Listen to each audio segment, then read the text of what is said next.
Hello friends. मोर सोफार अवस्थाटा खराब हो जाइए। तल आड़े किसी जाली वगैरह थाइनी, गोटे कपड़ा खाली पातलाटा थिला। सेटा किछि वर्ष माने 2-3 वर्ष हला मोर सोफा के वर्षे भितर ही फाटिकरी खराब हो गला। तार परे ई भितरे गा ऑटोमेटिकली मूसा माने ढुकी बसले। मूसा माने ढुकिकरी भितर जहाँ स्पंज माने अच्छे सब काटिकरी पूरा एकदम कुतरी देछन।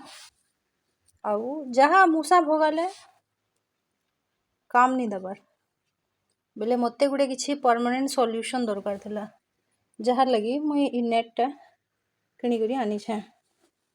देखू मुई भाबुछे चारियाडे बाहरु नेटटा पिटी देले बोधे मूसा माने भीतर के पसी नहीं पारत।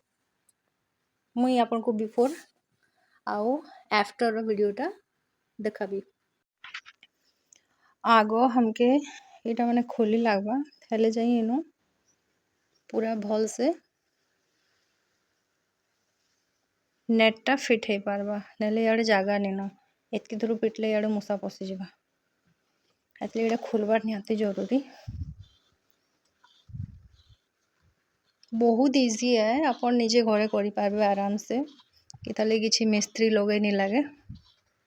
वीडियो रो एंड रे मैं बताबी आपन को जे माने नेट रो प्राइस केते, टोटल केते खर्चा हैला। देखुन केते इजीली बाहरी गला।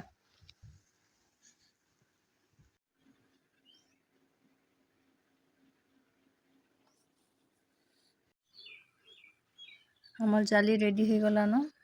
एटा होचे हमर फाइनल लुक। एखन मूसा एथी ढोके नहीं पारे, खाली तार पाया लगाले है ना चारटा। मुई टोटल 4 फीट आनी, 3 फीट चौड़ा थिला आउ 4 फीट लंबा थिला।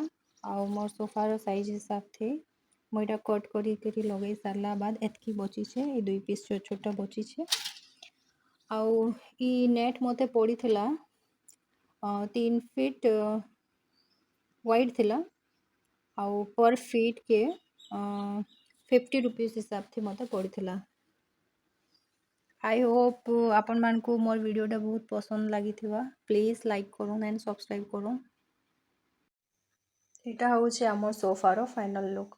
I hope you like it.